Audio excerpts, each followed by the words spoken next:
بسم اللہ الرحمن الرحیم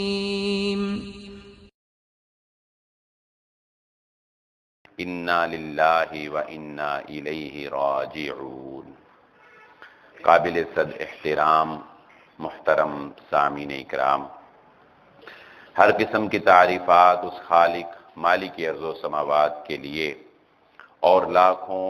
کروڑوں انگنت درود و سلام محمد مصطفیٰ صلی اللہ علیہ وآلہ وسلم کی ذات اقدس پر۔ ہماری گفتگو جیسا کہ آپ کے بخوبی علم میں ہے کہ وہ میت کے متعلق جو احکامات ہمیں شریعت نے بیان کیے ہیں ان کو ہم سیکھ رہے ہیں اور سمجھ رہے ہیں۔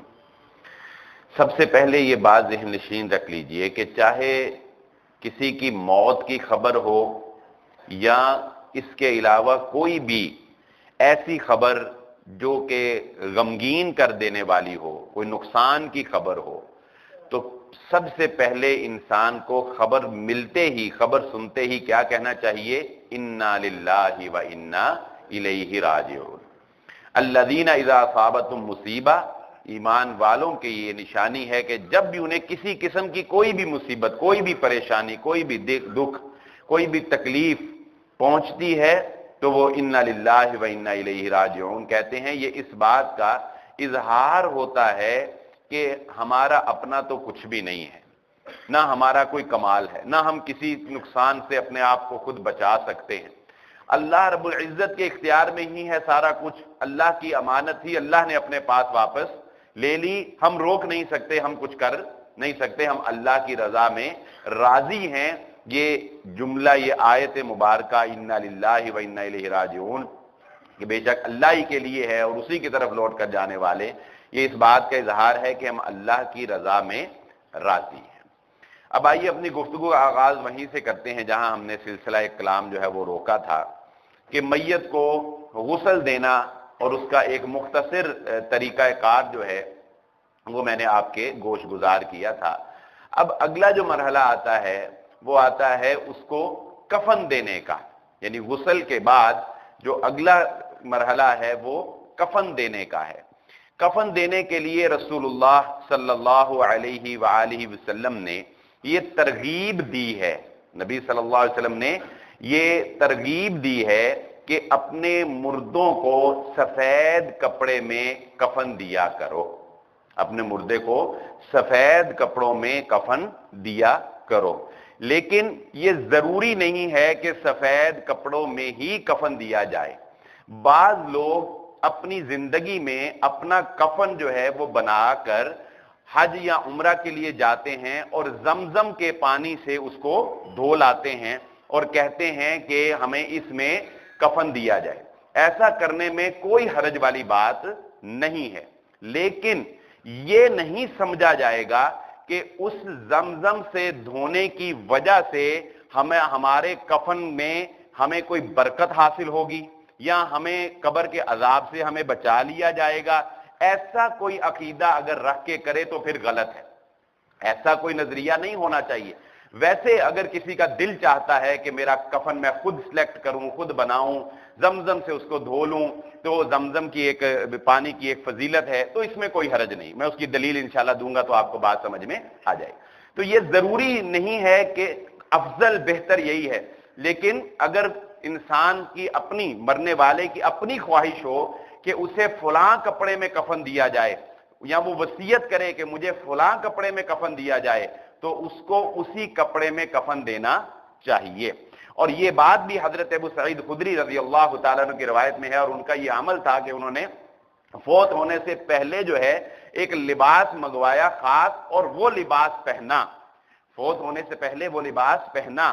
اور انہوں نے صحابہ اکرام جو ان کے گرد موجود تھے، انہوں نے جب پوچھا کہ آپ نے ایسا کیوں کیا، تو انہوں نے فرمایا کہ میں نے یہ لباس اس لیے پہنا کیونکہ میں نے محمد الرسول اللہ صلی اللہ علیہ وآلہ وسلم سے سنا ہے کہ قیامت والے دن انسان جب اٹھایا جائے گا تو اس کے تن پر وہی لباس ہوگا جس میں وہ موت واقع ہوئی ہے، اس پر جس پر اس سے یہ بھی پتہ چلا کہ انسان کو اپنا لباس ہمیشہ چاہے وہ عورت ہو یا مرد ہو، وہ شرعی تقاضوں کے مطابق رکھنا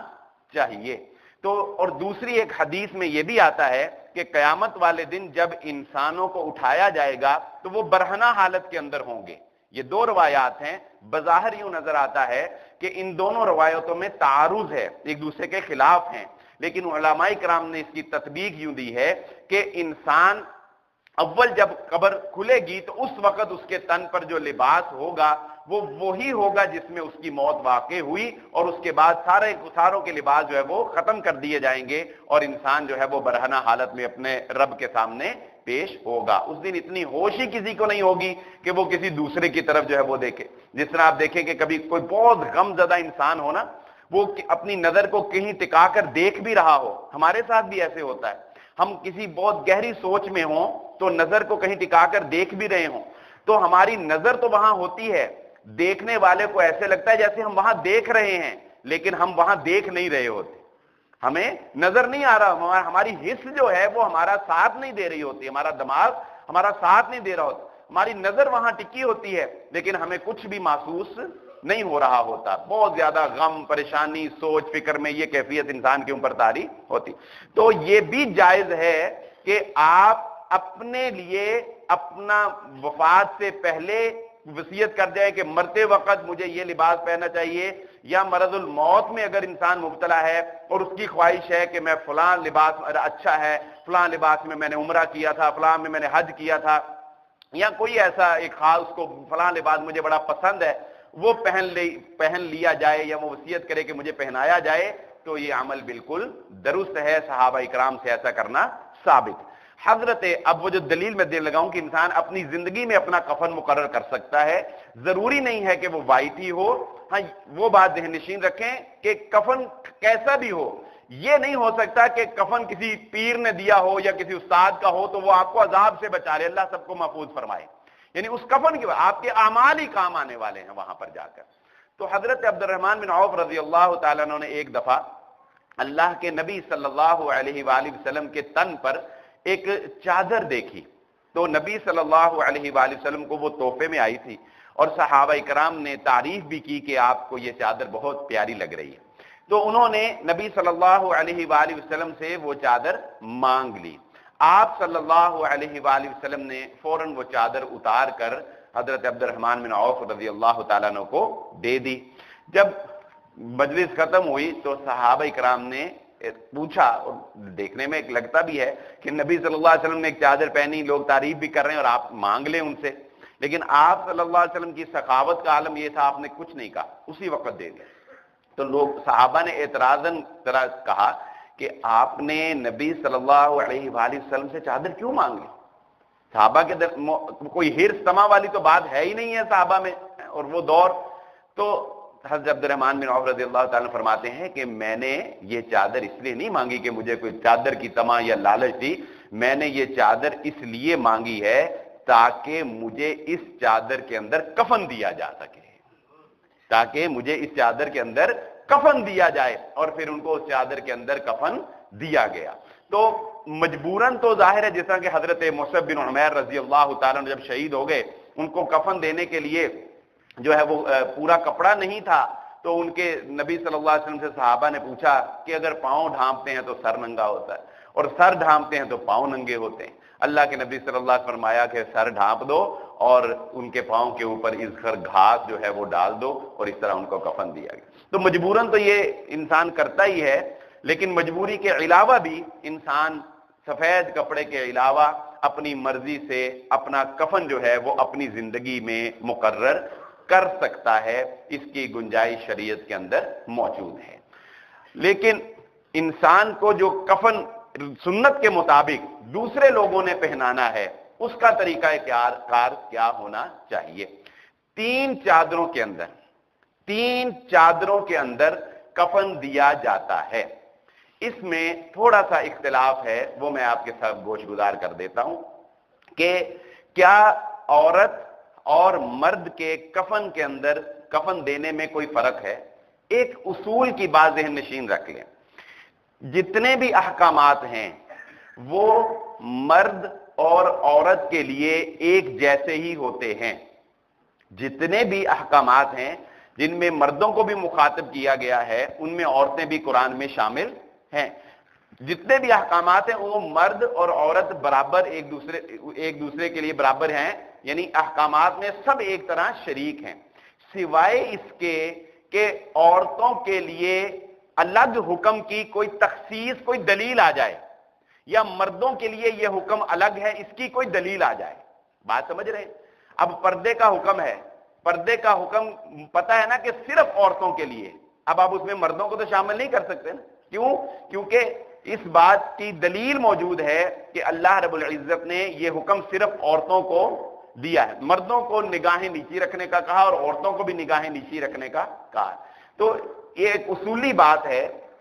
کہ جو بھی حکم ہوتا ہے وہ مرد اور عورت دونوں کے لیے برابر ہوتا ہے، الا یہ کہ یہ بتا دیا جائے شریعت کی جانب سے، اللہ اور اس کے نبی صلی اللہ علیہ وسلم کی جانب سے یہ بتا دیا جائے کہ یہ حکم اس میں عورتیں الگ ہیں، مرد الگ ہیں، عورتوں کے لیے یہ خاص ہے، مردوں کے لیے یہ خاص ہے. تو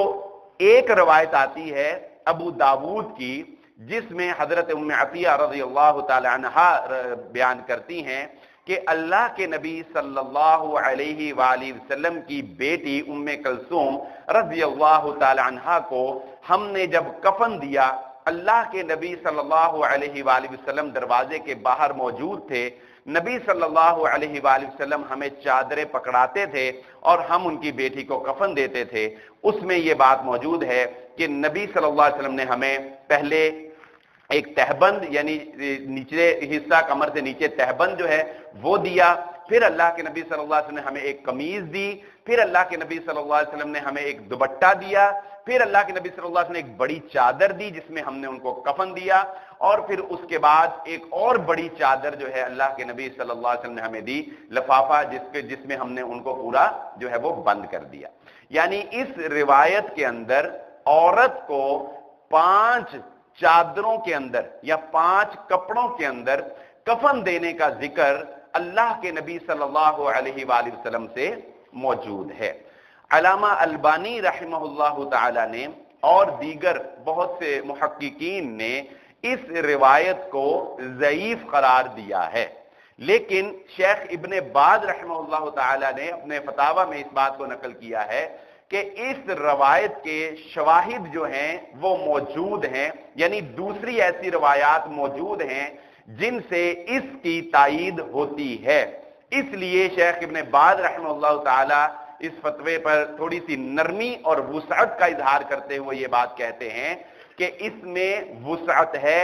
افضل اور بہتر یہی ہے کہ عورت کو بھی 3 چادروں کے اندر کفن دیا جائے، کیونکہ 3 چادروں میں کفن دینے والی روایات جو ہیں وہ بالکل صحیح ہیں اور ان میں کوئی کسی قسم کی شک کی گنجائش نہیں. لیکن وہ کہتے ہیں کہ اس میں وسعت ہے، اگر کوئی 5 چادروں میں بھی عورت کو کفن دے دیتا ہے تو ہمیں اس کو برا بھلا یا غلط نہیں کہنا چاہیے، یا یہ نہیں کہنا چاہیے کہ اس نے کوئی بدعت جو ہے وہ کی. کیونکہ یہ بات ذہن نشین رکھیں، جن معاملات میں علماء کے درمیان تحقیق میں اختلاف ہوتا ہے نا، اس میں آپ یہ تو بیان کر سکتے ہیں یا جو بھی مجتہد ہے محقق ہے کہ میری رائے یہ ہے اور میرا طریقہ یہ ہے، لیکن دوسرے کو بالکل بدعت کہہ دینا وہ اچھا عمل نہیں ہے. جیسا کہ مثال کے طور پہ اب صلاۃ التسبیح ہے، صلاۃ التسبیح کے بارے میں اب ہمارے جو اساتذہ اکرام ہیں جامعہ سلفیہ حافظ مسعود عالم حفظہ اللہ، ان تمام علماء اکرام کا فتویٰ اور تحقیق یہی ہے کہ صلاۃ التسبیح کے متعلق جو روایات ہیں وہ صحیح ہیں، وہ درست ہیں اور صلاۃ التسبیح پڑھنی چاہیے. جبکہ دوسری طرف ایسے علماء بھی ہیں جو یہ کہتے ہیں کہ صلاۃ التسبیح والی روایات جو ہیں وہ ضعیف ہیں اور صلاۃ التسبیح ثابت نہیں پڑھنی چاہیے. اب جو کہتے ہیں نا کہ نہیں پڑھنی چاہیے، ان کو یہ نہیں کہنا چاہیے کہ یہ پڑھنا بدعت ہے. بات سمجھ رہے ہیں؟ ان کو بعض لوگ اتنے جو ہے سخت الفاظ استعمال کر لیتے ہیں کہ وہ کہہ دیتے ہیں کہ یہ پڑھنا بدعت ہی ہو گیا. نہیں، یہ غلط رویہ ہے. بھئی اگر کسی چیز کا کوئی وجود موجود ہی نہیں ہے پھر تو چلو کہو اس کو بدعت ہے، لیکن روایات موجود ہیں اور بعض علماء محقق علماء اس کو صحیح بھی کہہ رہے ہیں، تو آپ یہ کہہ دیں کہ ہماری تحقیق کے مطابق یہ صحیح نہیں ہے. ہاں، جن کی تحقیق کے مطابق یہ درست ہے، آپ ان کے فتوے پر عمل کر لیں، آپ کو اس کا ثواب ہوگا، وہ اپنی تحقیق پر عمل کر لیں، ان کو ان کا ثواب ملے گا۔ تو اسی طرح کفن کے معاملے میں بھی اتنی سختی نہیں ہے، اگر کوئی عورت کو اس طرح 5 چادروں میں کفن دینا چاہتا ہے یا دیتا ہے تو آپ کہتے ٹھیک ہے، ہم اس کو جو ہے افضل نہیں سمجھتے، ٹھیک ہے آپ نے کیا، آپ کی مرضی، ہم اس کو افضل سمجھتے ہیں کہ عورت ہو یا مرد ہو اس کو 3 چادروں کے اندر کفن دینا چاہیے۔ اور اس کا طریقہ کوئی خاص نہیں ہے، بہت آسان سا طریقہ ہے۔ آپ کسی کو کہتے ہیں جو کفن بناتے ہیں وہ بنا دیں گے کہ ایک چادر جو ہے وہ پہلے میت کے نیچے ڈال لی جائے اور اس کو وہ چاک بنا دیتے ہیں، اس کو ہلکا سا وہ آگے کر دیتے ہیں، اس کو لپیٹ دیا جائے، اسی طرح تیسری چادر جو ہے وہ لپیٹ دی جائے دائیں بائیں سے، اور اسی طرح آخری جو چادر ہے اس کو دائیں بائیں سے لپیٹ کر اور آگے سے لپیٹ کر وہ باندھ دیا جاتا ہے۔ پھر قبر میں ڈالتے ہوئے جو پاؤں کی طرف گرہ لگی ہوتی ہے اس کو کھول دیا جاتا ہے۔ یہ کام صرف حوصلے کی بات ہے، کوئی ایسے مشکل نہیں ہے یا کوئی ایسے خاص کوئی ٹیکنیکل طریقے نہیں ہیں کہ کفن اسی طریقے سے جو ہے وہ دیا جائے اور غسل اسی طریقے سے دیا جائے، یہ بہت آسان ہے۔ لیکن ہم لوگ چونکہ دینی امور پر عمل نہیں کرتے، اس لیے ہمیں میت کو نہلانے کے لیے، غسل دینے کے لیے بھی اوروں کا سہارا لینا پڑتا ہے، اور اسی طرح ہمیں اس کو کفن دینے کے لیے بھی اوروں کا سہارا لینا پڑتا ہے۔ تو یہ بالکل سادہ تھا اور اس کا آسان سا طریقہ، اس میں جو ڈیٹیل تھی 3 اور 5 کی، اس کی وضاحت جو ہے وہ میں نے آپ کے سامنے کر دی۔ اس کے بعد معاملہ آتا ہے جنازے کو اٹھانا اور اس کو لے کر جانا۔ خواتین کو رسول اللہ صلی اللہ علیہ وآلہ وسلم نے جنازے کے ساتھ جانے سے منع فرما دیا ہے۔ مرد حضرات اللہ کے نبی صلی اللہ علیہ وآلہ وسلم کی تعلیمات کے مطابق افضل اور بہتر یہی ہے کہ سوار جو ہیں وہ جنازے سے یعنی میت سے پیچھے چلیں، پیدل جو ہیں ان کو گنجائش ہے کہ وہ جنازے سے تھوڑا آگے بھی چل سکتے ہیں، بہتر یہی ہے کہ جنازے کے پیچھے چلا جائے، لیکن اگر کوئی آگے بھی چلتا ہے تو یہ نہیں کہ اس نے کوئی غلط بات کی۔ ہمارے ہاں ایک رواج ہے کہ بلکہ اس کو رواج نہیں، اس کو بدعت کہنا چاہیے کیونکہ اس کا تو کوئی ثبوت ہی نہیں ہے، کہ جب میت کو اٹھایا جاتا ہے، چارپائی کو کندھا دیا جاتا ہے تو اونچی آواز سے کہا جاتا ہے کلمہ شہادت، اور سب کہتے ہیں لا الہ الا اللہ۔ صحابہ اکرام کا عمل یہ تھا جو صحیح روایات میں موجود ہے، شیخ البانی نے اس کی تحقیق کر کے لکھا ہے، ان کی کتاب الجنائز میں آپ تفصیلات پڑھ سکتے ہیں، میں تو اس میں سے انتخاب کر کے آسان الفاظ میں آپ کے سامنے گوش گزار کر رہا ہوں کہ صحابہ اکرام کا عمل یہ تھا کہ وہ جنازے کے ساتھ جاتے ہوئے بولنے کو پسند نہیں کرتے تھے، جنازے کے ساتھ خاموشی کے ساتھ، افسردگی کا لمحہ ہے، جب انسان افسردہ ہوتا ہے تو خاموش ہوتا ہے، تو صحابہ اکرام خاموش رہنے کو پسند کرتے تھے، یا دعا کا کوئی وقت مقرر نہیں ہے، آپ اپنے ہی منہ کے اندر میت کے لیے دعا جو ہے وہ کرتے رہے، لیکن چارپائی اٹھاتے وقت اونچی آواز سے کلمہ شہادت کہنا اور پھر پیچھے لوگوں کا لا الہ الا اللہ پڑھنا، یہ رسول اللہ صلی اللہ علیہ وآلہ وسلم سے یا صحابہ اکرام سے کسی سے بھی ثابت نہیں ہے۔ ہم نے اپنے بزرگوں سے یہ سنا ہے، پتہ نہیں یہ بات صحیح ہے یا نہیں، آپ نے بھی شاید سنا ہوگا کہ ہندو جو ہیں، جب ہم ہندوستان میں یعنی رہتے تھے مسلمان اور اکٹھے، پاکستان نہیں تھا، تو ہندو جو ہیں جب وہ اپنی کسی مردے کو اٹھاتے ہیں تو وہ اونچی آواز سے کہتے ہیں رام رام رام رام، اونچی آواز۔ تو مسلمانوں نے اس وقت جو ہے ان کو یہ فرق دکھانے کے لیے اونچی آواز سے کہنا شروع کر دیا کلمہ شہادت لا الہ الا اللہ، تو کہتے ہیں کہ یہ وہاں سے یہ رواج جو ہے یہ عام ہوا۔ بہرحال پاکستان کے اندر تو اب ایسا بھی کوئی معاملہ نہیں ہے، اس لیے ہم یہ کہیں گے کہ یہ عمل کلمہ شہادت کہنا اونچی آواز سے یہ درست نہیں ہے۔ میت چاہے مسلمان کی ہو، چاہے عیسائی کی ہو، چاہے کافر کی ہو، اللہ کے نبی صلی اللہ علیہ وآلہ وسلم نے یہودی کا جنازہ جاتے ہوئے اللہ کے نبی صلی اللہ علیہ وآلہ وسلم کھڑے ہو گئے تھے۔ اللہ کے نبی صلی اللہ علیہ وسلم، آپ اگر اپنی گاڑی میں ہیں، جنازہ آ رہا ہے، گاڑی روک لیں، گاڑی سے اتر کر کھڑے ہو جائیں، بیٹھے رہنا جو ہے یہ درست نہیں ہے۔ جو کسی کا بھی جنازہ ہو دیکھنے کی ضرورت نہیں، الحمدللہ ہمارے ہاں تو مسلمان کا جنازہ ہی ہے زیادہ، تو مسلمان کا جنازے کا احترام تو پھر بہت زیادہ ہے، تو اس لیے یہ بھی ایک میت کا احترام ہے کہ رسول اللہ صلی اللہ علیہ وآلہ وسلم نے ہمیں یہ ادب سکھایا ہے کہ جنازہ جا رہا ہو، آپ سواری روک لیں، ٹھہر جائیں، اگر بیٹھے ہیں اپنی دکان میں باہر بیٹھے ہیں تو کھڑے ہو جائیں، اگرچہ آپ نے جنازے کے ساتھ نہیں بھی جانا تب بھی اس کے احترام میں آپ کو کھڑا ہونا چاہیے۔ اب ہم پہنچ گئے جنازگاہ میں، اس سے پہلے ایک مسئلہ اور کلیئر کر لیتے ہیں کہ کیا مسجد میں جنازہ پڑھا جا سکتا ہے یا نہیں، یا جنازہ پڑھنے کے لیے کھلے میدان میں یا جس طرح قبرستان کے باہر جنازگاہ بنی ہوتی ہے وہاں پر ہی جنازہ ادا کرنا چاہیے۔ تو اس ضمن میں بھی یہ بات ذہن نشین رکھیں کہ افضل اور بہتر عمل یہی ہے کہ جنازے کو جنازگاہ میں ہی یا کھلے میدان میں ہی ادا کیا جائے، بہتر عمل یہی ہے۔ لیکن ایسا بھی نہیں ہے کہ مسجد میں بالکل میت کو داخل ہی نہیں کیا جا سکتا، یا میت کو بالکل جو ہے جنازہ مسجد میں پڑھا ہی نہیں جا سکتا، ایسا بھی نہیں ہے۔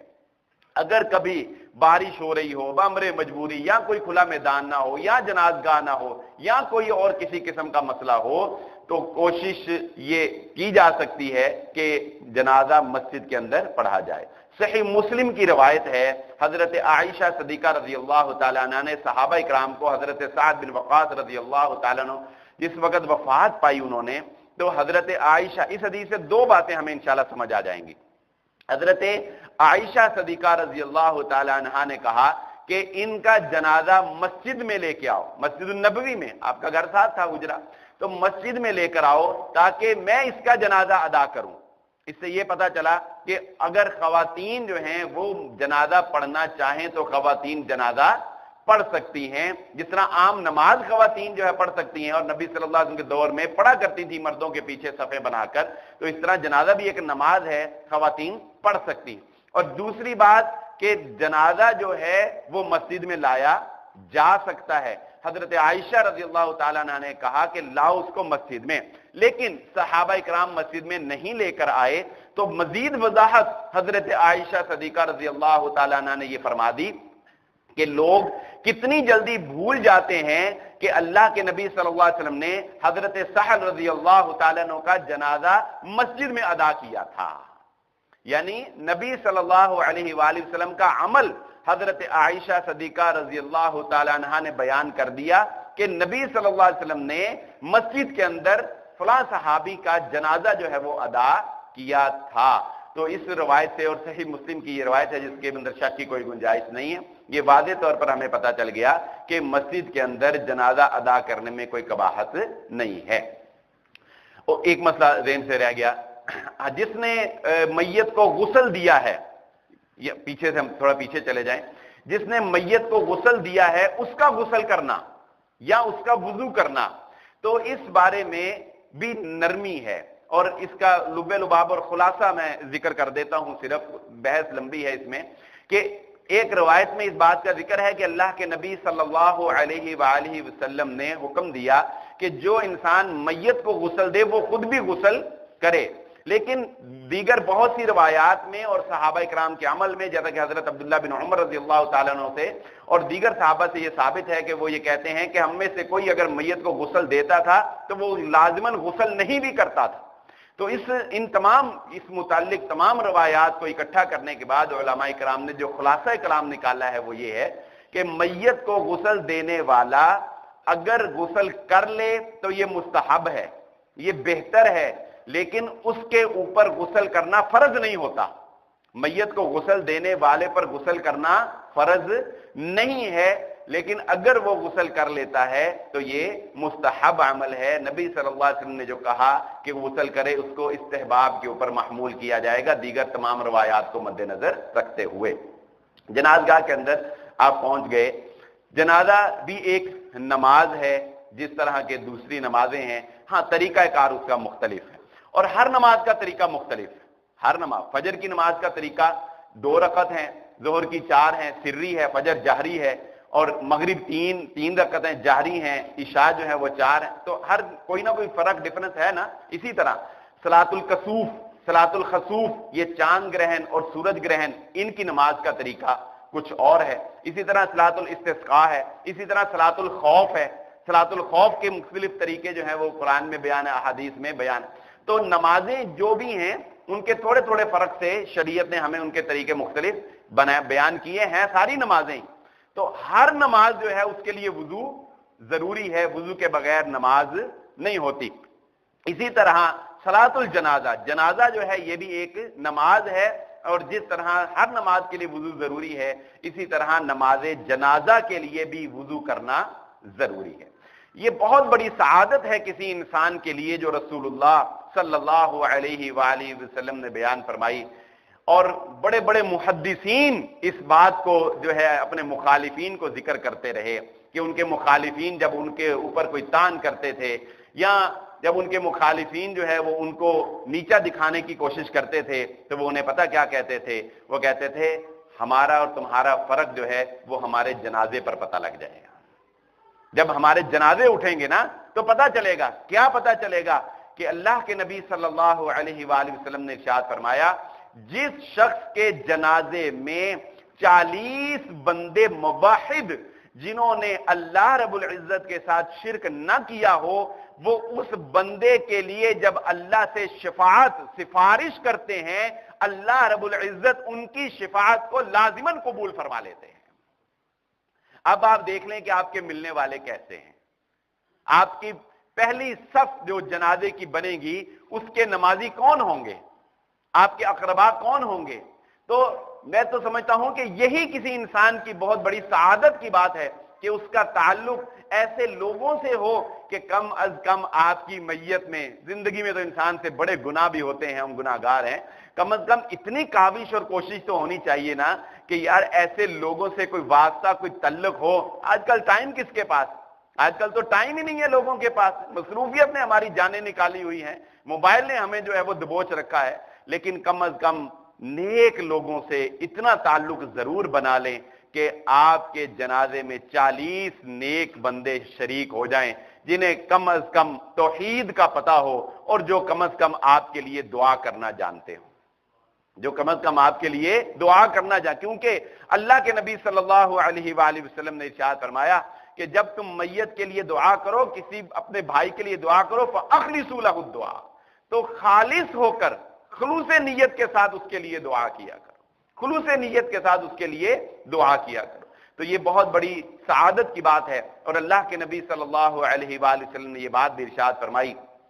مفادات کی دنیا میں اصل میں ہم اس قدر جکڑے جا چکے ہیں کہ ہم لوگ جنازہ بھی پڑھنے جاتے ہیں تو ہماری کوشش زیادہ یہی ہوتی ہے کہ جس کے ساتھ تعلق ہے بس اس کو چہرہ دکھانا ہے کہ ہم بھائی تمہارے حاضری لگا کر گئے. فطرت بھی انسان کی ہے, کوئی اس میں ایسی بات نہیں ہے کہ یہ کوئی غلط ہے, فطرت ہے انسان کی کہ حاضری لگوانے کی کوشش ہر بندہ کرتا ہے, آگے ہو کر جو ہے اس کو ملتا ہے, اس کے ظاہر افسوس بھی ہے, لیکن ایک حاضری سی لگ جائے. لیکن اس حاضری کے پیچھے اگر خلوص نہیں ہے تو اس حاضری کا فائدہ کیا رہ گیا ہے؟ پھر تو صرف دنیا داری رہ جائے گی. حاضری تو لگ گئی, لیکن حاضری کے ساتھ اس مرنے والے کے لیے دل میں ایک خلوص, ایک محبت کہ اللہ رب العزت اس کو بخش دے, میری دعا اللہ اس کے حق میں قبول فرما لے کہ کل کو میں بھی اسی جگہ پر آؤں گا, مجھے اس سے فرار نہیں ہے. تو لوگوں کے دلوں کے اندر اللہ رب العزت میرے لیے نرمی پیدا فرما دیں گے اور میرے لیے خلوص جو اللہ رب العزت ان کے لیے پیدا فرما دیں. اللہ کے نبی صلی اللہ علیہ وآلہ وسلم نے فرمایا جو شخص خلوص نیت کے ساتھ, اس میں ریاکاری کا کوئی شائبہ نہیں ہونا چاہیے, کیونکہ ریاکاری تو عمل کو ضائع نہیں کرتی بلکہ وبال جان بنا دیتی ہے. الٹا انسان پھنس جاتا ہے. ایک تو ہے نا آپ نے کوئی کام کیا, نہ نفع ہوا نہ نقصان,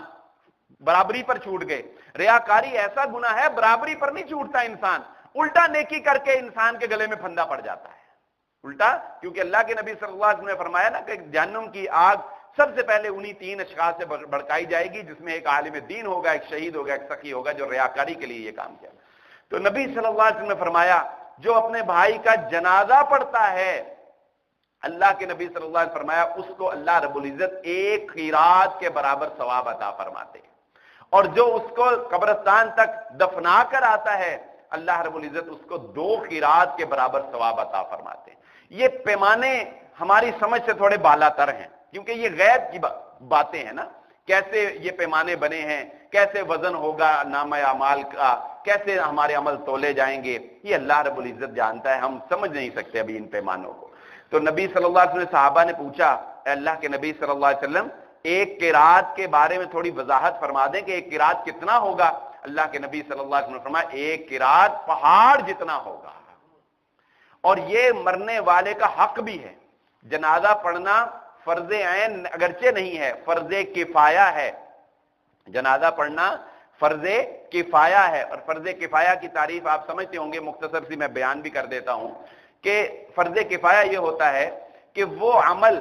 اگر اہل علاقہ میں سے چند افراد بھی ادا کر لیں تو باقیوں سے بھی وہ ساقط ہو جاتا ہے. اگر چند افراد ادا کر لیں تو باقیوں سے بھی وہ ساقط، یعنی سب کا ادا کرنا ضروری نہیں ہے. مثال سے سمجھ لیں، جیسے مثال کے طور پہ 10 آدمی بیٹھے ہوئے ہیں، باہر سے آنے والے نے کہا السلام علیکم، تو ان 10 آدمیوں میں سے ضروری نہیں کہ ہر بندہ ہی کہے وعلیکم السلام وعلیکم السلام. ایک بندہ بھی اگر کہہ دے وعلیکم السلام تو وہ سب کی طرف سے ادا ہو گیا، وہ سب کی طرف سے اس کا جواب چلا گیا. اس طرح اگر ایک کمیونٹی میں سے ایک چند افراد جو ہیں وہ ادا کر لیں تو وہ سب کی طرف سے ادا ہو جاتا ہے. اگرچہ یہ فرض کفایہ ہے لیکن آپ دیکھیں کہ اس کا ثواب کتنا ہے. اور اللہ کے نبی صلی اللہ علیہ وسلم نے جو حق المسلم علی المسلم بیان کیے ہیں حدیث میں، 6 حقوق جو ایک مسلمان کے دوسرے مسلمان پہ ہیں، ان میں سے ایک حق یہ بھی اللہ کے نبی صلی اللہ علیہ وسلم نے بیان کیا کہ اذا مات فاتبعوہ، جب تمہارا کوئی بھائی مر جائے تو اس کا جنازہ پڑھنے کے لیے جایا کر. یہ مسلمان کا، ایک مسلمان کا دوسرے مسلمان پر حق ہے جو شریعت نے بیان کیا ہے کہ کہاں کہاں ہمارا خیال اور ہمارا لحاظ رکھا جا رہا ہے کہ اگر کوئی مر جاتا ہے تو اس کا جنازہ پڑھنا جو ہے وہ تمہارے اوپر حق ہے. جنازہ نبی صلی اللہ علیہ وآلہ وسلم سے سری پڑھنا یا جہری پڑھنا، یہ دونوں طرح اللہ کے نبی صلی اللہ علیہ وآلہ وسلم سے ثابت ہے. یعنی آہستہ آواز میں بھی پڑھا جا سکتا ہے اور با آواز بلند بھی پڑھا جا سکتا ہے. ہم با اکثر ہمارے علماء، ہم لوگ اکثر اس کو جہری اس لیے پڑھتے ہیں کہ لوگوں کو دعائیں یاد نہیں ہوتی، اور دعائیں جو ہیں وہ سن کر ایک تو انسان کا دل بھی نرم ہو جاتا ہے اور انسان کے دل سے کوئی دعا جو ہے وہ نکل سکتی ہے، اور پھر آمین کہہ کے دعا کے اندر شرکت جو ہے وہ بھی کی جا سکتی ہے. جنازے کی صفوں کے بارے میں بھی یہ بات ذہن نشین رکھ لیں کہ افضل اور بہتر یہی ہے کہ جنازے کی صفیں جو ہیں وہ 3 بنائی جائیں، 3 بنائی جائیں، طاق عدد میں بنائی جائیں، یہ بہتر ہے. لیکن اگر جگہ کا کوئی حساب ایسا ہے کہ صفیں جو ہیں وہ 3 نہیں بن سکتی یا طاق نہیں بن سکتی تو اس میں بھی کوئی ایسی بات نہیں ہے کہ جفت تعداد میں بھی جنازے کی صفیں جو ہیں وہ بنائی جا سکتی ہیں. جنازے کا طریقہ ویسے تو آپ احباب سنتے ہی رہتے ہوں گے، مختصر چونکہ ہمارا یہ موضوع ہے تو ہم اسے ہلکا سا اس طرف بھی آپ کی رہنمائی کر دیتے ہیں کہ جنازے کے اندر جو اجماع ہو چکا جس پر امت کا، جس پر محدثین کا، وہ یہی ہے کہ جنازے کے اندر 4 تکبیرات ہوں گی. پہلی تکبیر کے بعد اعوذ باللہ من الشیطان الرجیم بسم اللہ الرحمن الرحیم، اور اس کے بعد سورۃ الفاتحہ.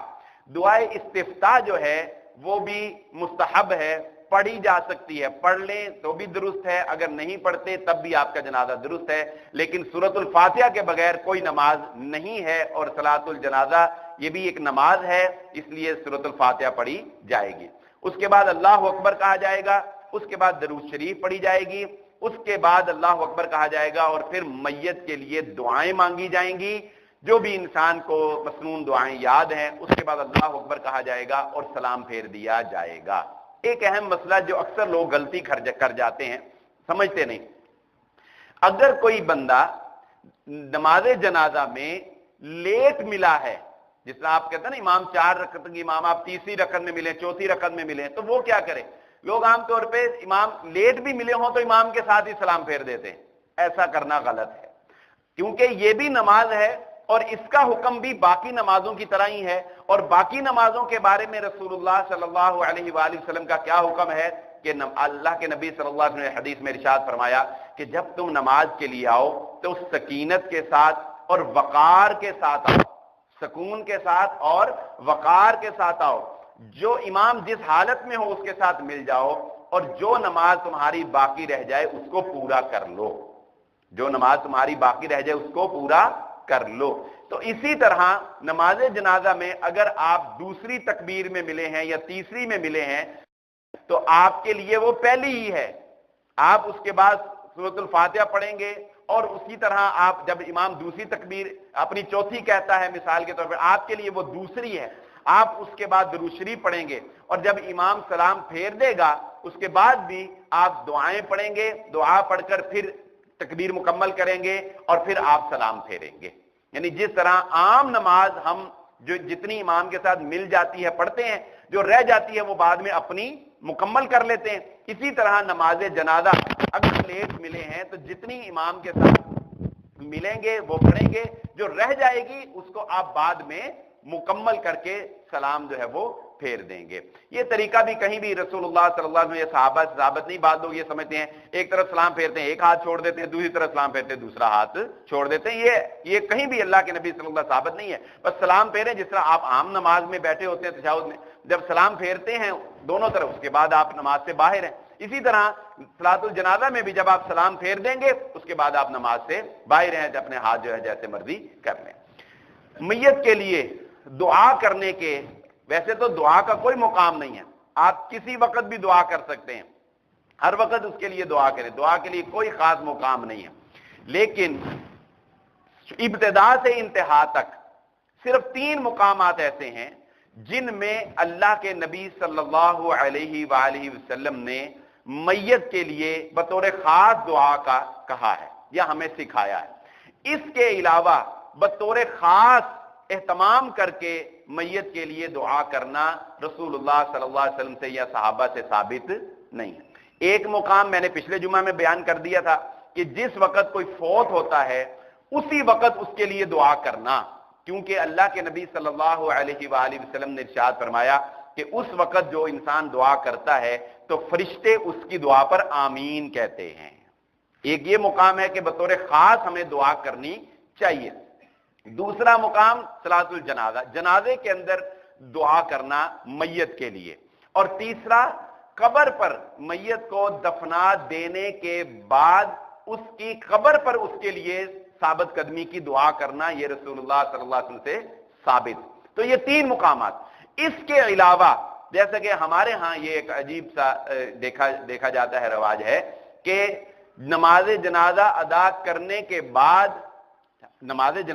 کرنے کے بعد پھر چارپائی کے گرد اکٹھے ہو کر باقاعدہ جو ہے وہ دعا کی جاتی ہے. یہ دعا کرنا جیسے میں نے پچھلے جمعہ میں بھی ذکر کر دیا تھا کہ دیکھیں یہ طریقہ ہمیں دین نے سکھایا، ہم اس میں کمی بیشی نہیں کر سکتے، اپنی مرضی سے کچھ ایڈ یا کوئی نکال نہیں سکتے. ابتدا سے انتہا تک ہمیں شریعت لے کر چل رہی ہے، ہمیں محمد رسول اللہ صلی اللہ علیہ وسلم گائیڈ کر رہے ہیں، تو ہمیں اس کے مطابق ہی چلنا ہے جو ہمارے نبی صلی اللہ علیہ وسلم نے ہمیں سکھایا. تو اس وقت جو ہے وہ دعا کرنا اللہ کے نبی صلی اللہ علیہ وآلہ وسلم سے یا صحابہ سے کہیں بھی ثابت نہیں ہے. اس لیے ہم کہتے ہیں کہ وہ دعا کرنا بدعت قرار پائے گا، وہ دعا کرنا درست نہیں. اور اسی طرح بعض لوگ قبرستان سے نکل کر، یعنی جب قبرستان سے باہر آ جاتے ہیں تو قبر پہ دعا کر لی، پھر جب قبرستان سے باہر آ گئے تو باہر قبرستان کے دروازے پر کھڑے ہو کر پھر دعا کرتے ہیں. یہ بھی وہ اجتماعی تو نہیں ہوتی لیکن انفرادی ہر بندہ اپنی اپنی دعا کر کے جو ہے وہ چلا جاتا ہے. تو یہ طریقہ بھی اللہ کے نبی صلی اللہ علیہ وسلم ثابت نہیں ہے کہ خاص کر کے آپ کہیں دعا کریں. ہاں ویسے آپ ہر وقت ہی میت کے لیے جو ہے وہ دعا مانگتے رہیں. یہ کوشش تو تھی میری کہ آج یہ چیپٹر مکمل ہو جائے لیکن نہیں ہو سکا. ابھی اس میں آگے کافی باتیں ہیں، انشاءاللہ ہم اگلے جمعہ میں پھر اس کو اسی ٹاپک کو جو ہے وہ آپ کی گوش گزار کریں.